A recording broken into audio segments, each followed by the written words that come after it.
Uma boa noite a todos. Pastor Davi, obrigado pelo carinho, pelo convite. É um prazer, irmãos, estar aqui. Eu achei muito bonita a igreja, né? Uma estrutura muito boa. Parabéns aos irmãos pela estrutura que vocês têm para adorarem a Deus e para trazerem pessoas, amigos também, para adorarem a Deus conosco. Vai ser uma satisfação poder repartir a palavra de Deus com vocês. E eu agradeço. Já vi vários rostos aqui, pastor, que eu tinha visto lá no outro local que fizemos a programação aí no final de semana. Então foi uma bênção ter conhecido muitos de vocês. Já podemos começar então, pastor? É meu tempo agora, então depois teremos batismos. Parabéns, viu? A vocês, que Deus abençoe muito essa caminhada que vocês vão ter daqui em diante. Maravilha. Vamos lá então, eu quero também saudar nossos amigos que acompanham pela internet a nossa programação. Depois vou pedir licença para a igreja, para eu fazer alguns cortes desse vídeo e dos outros para eu usar também nas minhas redes sociais. Porque agora há pouco eu fiz uma postagem no Instagram, e aí dei uma olhada num comentário e alguém me falou o seguinte: Leandro, quando que você vai falar sobre o atual profeta mirim Miguel Oliveira, não é? E aí eu tive uma ideia, não, realmente eu tenho que fazer algum comentário a respeito, mas eu não vou me deter, obviamente, falando do jovem. Eu queria usar só este exemplo, esse gancho, para comentar com você hoje um pouquinho do que a Bíblia ensina sobre o dom de línguas. Eu não vou falar negativamente, né, do jovem por alguns motivos. Primeiro, é muito melhor um jovem da idade dele estar numa igreja do que estar numa boate. É muito melhor ele estar fazendo algo pelo reino de Deus, mesmo que sem total conhecimento, do que fazendo algo pelo reino do inimigo. Então nós temos que olhar esse lado positivo. Outro lado positivo, a família com certeza deu uma educação religiosa sólida para que ele se tornasse o que se tornou no mundo religioso. Agora, ao mesmo tempo, nós devemos destacar que a família precisa ser orientada e que o jovem precisa também ser orientado. A família precisa de orientação porque a exposição excessiva ao filho pode trazer mais malefícios do que benefícios. Nós pais, irmãos, temos a tendência de projetarmos nos filhos aquilo que gostaríamos de ter sido. E isso tem a ver com carência afetiva. Então, às vezes, isso não acontece sempre, tá? Mas, às vezes, por exemplo, você queria ter tido a oportunidade de ser um médico e não pôde, e você vai fazer de tudo para o seu filho ser médico. Mas você precisa perguntar-se: isto é o que ele quer? Este é o dom dele? Então, a família dele precisa ser orientada a respeito desse assunto. Será que não estão projetando uma própria carência afetiva no filho? Querendo que ele seja algo que eles gostariam de ter sido? Eu não sei. Essa é uma coisa para se analisar entre Deus, a família e um bom profissional cristão da área da psicologia. E outro ponto, ele também precisa ser orientado. Em que sentido? E aí o que eu quero orientar vocês agora. Ser orientado de que o dom de línguas do qual ele fez uso não é o dom de línguas bíblico. Quando a Bíblia, irmãos, fala do dom de línguas, a Bíblia mostra que o dom de línguas é uma capacitação sobrenatural do Espírito Santo para falar em outros idiomas. Eu não vou aqui me deter em todos os textos, né, que falam do assunto, mas eu já adianto a você que para você fazer um estudo deste tema, você tem que ler alguns textos. Eu não vou ler todos, obviamente, com você, mas vamos ler apenas um para começarmos. E depois nós vamos para o capítulo no qual quero me deter, que muitos irmãos pentecostais usam esse capítulo para dizer que Deus apoia um dom de línguas estranhas. Tá ok? Mas antes é importante vermos que Jesus prometeu que o dom de línguas seria sim um dos dons do Espírito. E isso você encontra em Marcos capítulo 16, verso 17. Não vou aqui me deter na questão do final do Evangelho de Marcos, né? Não vou entrar nessa discussão que pertence mais aos críticos, né, textuais e teólogos do Novo Testamento. Mas eu quero ler para você Marcos 16, 17, que diz o seguinte: estes sinais hão de acompanhar aqueles que creem. Em meu nome expelirão demônios, falarão novas línguas. Você percebe nesse texto que um dos dons do Espírito seria a capacidade de falar novas línguas. O detalhe, amigos, é que a palavra língua, do grego glossa, significa idioma. Então Jesus está dizendo aqui que pessoas receberiam sim de uma forma sobrenatural a capacidade de falar em outros idiomas. Glossa quer dizer idioma. Não tem outra forma de interpretar isso.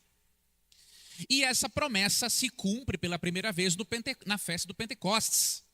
Você lê em Atos capítulo 2, que quando estavam reunidos para a festa do Pentecostes, o Espírito Santo desceu sobre os apóstolos e cerca de 120 pessoas, e eles começaram a falar em outras línguas. Então, Marcos 16, 17, Atos capítulo 2, Atos capítulo 10, Atos capítulo 19 e 1 Coríntios, capítulos 12 ao 14, são os trechos que você precisa estudar a fundo para entender esse assunto à luz das Escrituras. Tá bom? Mas, considerando que Cristo prometeu este dom, e que a palavra língua do grego glossa quer dizer idioma, precisamos agora nos determos no trecho que eu considero mais importante para nós sabermos o porquê que muitos irmãos pentecostais sinceros, assim como Miguel Oliveira, acabam falando um dom de línguas estático, em certos momentos, não conhecido. Existe toda uma teologia, amigos, e uma argumentação, mas eu queria mostrar para você 1 Coríntios capítulo 14, versos 2, 4 e 13. Versos 2, 4 e 14. Você precisa explicar esses versos para nossos irmãos pentecostais sinceros. E por quê? Porque tem muitos irmãos pentecostais que acham que por não falarem em línguas, eles não têm o Espírito Santo. E você precisa mostrar que isso não é verdade. Biblicamente, não importa o dom espiritual que você tenha. Se você tem um dom espiritual, e se você manifesta o fruto do Espírito, que é composto por 9 qualidades de caráter, em Gálatas 5, 22 e 23, você tem o batismo no Espírito, você é batizado no Espírito, independente do dom espiritual que você tenha. Mas olha esse texto que os nossos irmãos pentecostais usam, verso 2. Pois quem fala em outra língua não fala a homens, senão a Deus, visto que ninguém o entende, e em espírito fala mistérios. Esse é um dos principais textos que o irmão pentecostal irá lhe apresentar. E como explicar esse texto? Existem algumas interpretações, irmãos, diferentes para esse texto, inclusive no nosso meio, mas eu vou apresentar para vocês a que para mim é a mais lógica e coerente. E eu gostei muito da explicação do pastor Vanderlei Dornelles sobre esse texto no livro Cristãos em Busca de Êxtase. Por falar em livro, eu preciso concluir um livro, irmãos, sobre o dom de línguas, que eu tinha começado a escrever ele ano passado, aí parei por causa de alguns projetos, mas eu vou concluir ele este ano ainda. E aí eu aviso vocês, tá bom? Mas olha, irmãos, como explicar esse verso 2? Em primeiro lugar, os nossos irmãos pentecostais alegam, e nisso eles estão corretos, ao meu ver, e pelo que eu também li no livro do pastor Vanderlei Dornelles, que a natureza do dom de línguas em 1 Coríntios 14 é diferente da de Atos 2. E eu tenho que concordar. Porque aqui está dizendo claramente que quem fala em outra língua não fala aos homens senão a Deus, visto que ninguém o entende. Existe sim uma argumentação que o artigo O poderia não estar no grego e que, portanto, ninguém entendia o idioma, mas poderia entender a pessoa. Eu não vou entrar neste ponto, mas para mim, por causa desse verso e do verso 4, por exemplo, eu percebo mesmo que a natureza do dom aqui é diferente. Verso 4, que fala em outra língua, a si mesmo se edifica. Mas o que profetiza, edifica a igreja. Então não parece ser o mesmo dom de Atos capítulo 2. Porque se você ler Atos capítulo 2, você vê que eram idiomas compreensíveis para todas as nacionalidades que estavam ali em Jerusalém na festa do Pentecostes. Agora a questão é, se o dom de línguas em 1 Coríntios 14 é de uma natureza diferente da de Atos capítulo 2, como explicar esse texto para o irmão pentecostal? Você tem que fazer uma pergunta para o texto e buscar a resposta no próprio texto. Aqui eu vou te dar uma dica de interpretação bíblica. Pergunte ao capítulo 14 o seguinte: Paulo aprova essa manifestação de línguas ou ele a corrige? Aqui está o pulo do gato. Se você ler o capítulo 14 em busca da resposta a essa pergunta, você vai resolver o problema. Quer ver? Vamos ler aqui a partir do verso 6. Vou dar alguns versos do capítulo 14 para respondermos a pergunta. Paulo aprova este dom de línguas de 1 Coríntios 14 ou ele está corrigindo-o? Essa mensagem é importante você entender e é importante que você depois compartilhe esse vídeo com outros irmãos pentecostais. Verso 6. Agora, porém, irmãos, hoje ele faz uma descrição do que estava acontecendo em Corinto. Agora o verso 6. Agora, porém, irmãos, se eu for ter convosco falando em outras línguas, em que vos aproveitarei, se vos não falar por meio de revelação, ou de ciência, ou de profecia, ou de doutrina? Ele já começa a dizer o seguinte: olha, tudo bem, vocês estão falando em línguas, mas vamos entender qual é o propósito do dom de línguas? Ele segue, verso 7.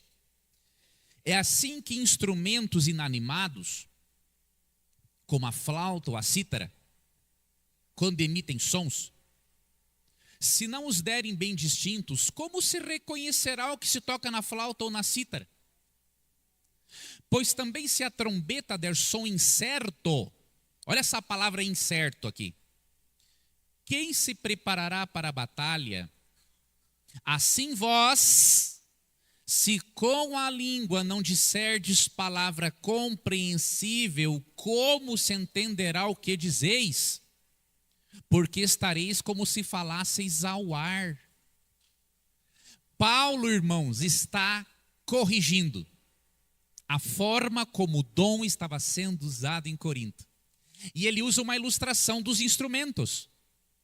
Como que você vai distinguir o que é uma flauta, o que é uma cítara, se eles não tocarem sons distintos de forma organizada?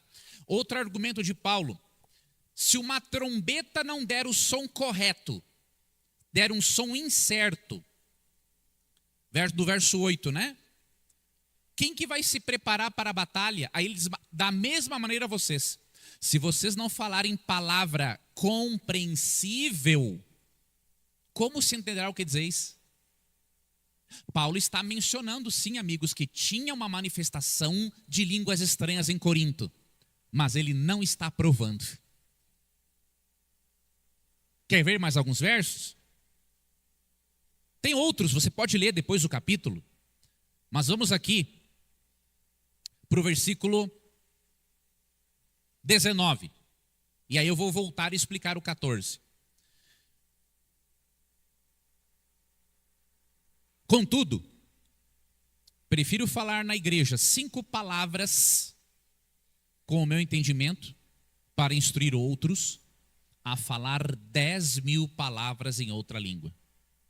Isso aqui é muito relevante, muito relevante. Paulo está argumentando aqui que é melhor falar 5 palavras compreensíveis do que 10.000 palavras não compreensíveis.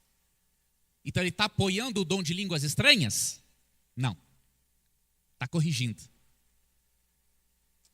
Mas aí você pode se perguntar, Leandro, mas como então você explica o versículo 14?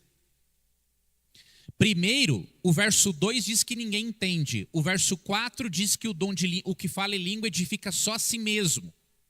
E o verso 14, porque se eu orar em outra língua, o meu espírito ora de fato, mas a minha mente fica infrutífera. Leandro não está dizendo claramente que é possível o dom não ser compreendido? E que é possível orar em línguas, na minha casa, por exemplo, mesmo que eu não entenda, mas eu estarei sob a influência do Espírito Santo por meio dessas línguas? Vamos ler o verso 15. Que farei, pois? Orarei com o Espírito, mas também orarei com a... Opa! Ele está chamando para a racionalidade, amigos.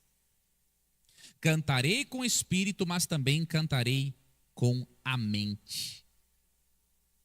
Amigos, olha o que acontece aqui. Paulo, ele está sendo muito delicado para não gerar um problema. Por que ele não diz de cara, esse dom não é o dom de línguas bíblico, isso que acontece entre vocês? Por que ele não diz de cara isso? Porque ele corria um outro risco, das pessoas entenderem que o dom de línguas nunca mais deveria ser usado. Então, de uma forma elegante, ele menciona, olha, realmente, a forma como vocês estão falando aí, ninguém entende. Você que está falando em línguas, está edificando só você mesmo, mas olha, o que profetiza edifica a igreja. Ele pisa um pouco em ovos aqui. E aí no verso 14 ele fala, né, olha, se eu orar em outra língua, o meu espírito ora de fato. Ou seja, está acontecendo isso entre vocês. Mas a minha mente fica infrutífera. Olha, vocês estão orando de um jeito aí, mas não está produzindo frutos para a mente, porque vocês não estão entendendo. Então o que vocês têm que fazer? Orem com o espírito, mas também orem com a mente, orem com a razão. Não se levem só pela emoção, é isso que Paulo está dizendo. E os cultos, a grande parte de cultos pentecostais, meus irmãos, é muito emocional. Agora nós também temos um outro extremo. Muitos de cultos nossos são muito racionais. E se o irmão disser um amém mais alto, já olhamos de atravessado para o irmão. Isso também é um erro. O ser humano não é só emoção, mas o ser humano também não é só razão. O ser humano é razão e é emoção. Então você não tem que ter medo de dizer um amém. Você não tem que ter um receio de dizer um aleluia. Você não tem que ter receio de dizer maranata ou louvado seja Deus. Você não tem que ter receio disso. Porque um culto morno, irmãos, também não agrada a Deus. Agora, ao mesmo tempo, as suas emoções têm que estar submetidas à razão. É o que Paulo argumenta aqui no verso 14, olha, 15.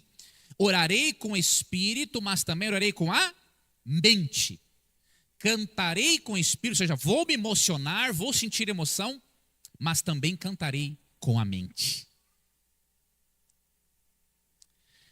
Irmãos, muitos são acostumados a tanta excitação, adrenalina na hora do culto, que quando assiste um culto mais tradicional, eles dormem, eles não tem graça para eles. Isso é um perigo. Você não pode acostumar sua mente com certas doses de adrenalina ou de euforia, porque você assim vai ter dificuldades até para passar muito tempo lendo a Bíblia ou lendo algum livro. Você tem que acostumar sua mente a momentos de calmaria também. Porque é assim que você consegue entender melhor quando está lendo a palavra de Deus e recebe melhor as impressões do Espírito Santo. Então vocês percebem? Paulo faz menção sim a um dom de línguas que estava distorcido na igreja de Corinto. Só que ele não o nega totalmente para não cair no seguinte risco: olha, então ninguém mais fala em línguas aqui na igreja. Só que aí Paulo, inspirado pelo Espírito, corrige a forma como o dom estava sendo usado. E aí, amigos, no verso 22, tem algo muito importante para você levar a um irmão pentecostal. Certa vez, irmãos, eu estava em Nova Friburgo, no Rio de Janeiro, quando eu morei lá, de 2000 a 2005, acho que foi, não lembro se foi por 2002, 2013, eu estive na casa de uma senhora pentecostal, visitando-a. Uma senhora um pouco mais de 80 anos. E aí quando cheguei na casa dela, começamos a conversa, ela falou assim para mim: Leandro, eu sou evangélica, pentecostal há muito, ela falou, não lembro agora o período, há tantos anos, mas infelizmente, até hoje, não sou batizada com o Espírito Santo. Vocês imaginam, ela tinha mais de 80 anos, e ela se sentia culpada e com medo, porque ainda não tinha sido batizada com o Espírito Santo na visão dela. E eu me recordo, amigos, que um dos versos que eu li para ela, e o mais importante foi esse versículo 22 de 1 Coríntios 14. E eu vou explicar para você esse verso. E você vai entender por que ela ficou extremamente aliviada depois que eu li esse verso e expliquei para ela. O verso diz assim, de sorte que as línguas constituem um sinal não para os crentes, mas para os incrédulos. Mas a profecia não é para os incrédulos, e sim para os que creem. Irmãos, esse verso é muito significativo. Esse verso nos mostra que a forma como os coríntios usaram o dom de línguas e a forma como muitos irmãos pentecostais têm usado o dom de línguas está errado. Aqui no verso 22 diz que as línguas são um sinal não para os crentes, mas para os incrédulos. Por quê? Porque o incrédulo, ao ver que Deus te deu uma capacidade sobrenatural de falar no idioma dele, mesmo sem você ter estudado, o incrédulo vai ver que Deus está atuando ali e ele vai se converter a Jesus Cristo. Então o dom de línguas é um sinal para os descrentes, não é para os crentes. O dom de línguas não foi dado para um crente falar para outro crente que fala o mesmo idioma que você fala. Não foi. O dom de línguas não é para demonstrar que você é mais santo do que os outros, que você é inspirado, não é. O dom de línguas não é para provar que você foi batizado no Espírito Santo. O dom de línguas é um sinal para os incrédulos, para que eles percebam que ao você falar num outro idioma sem ter estudado, e para que ele ao entender essa mensagem, ele se converta a Jesus Cristo. Então esse texto aqui é muito importante.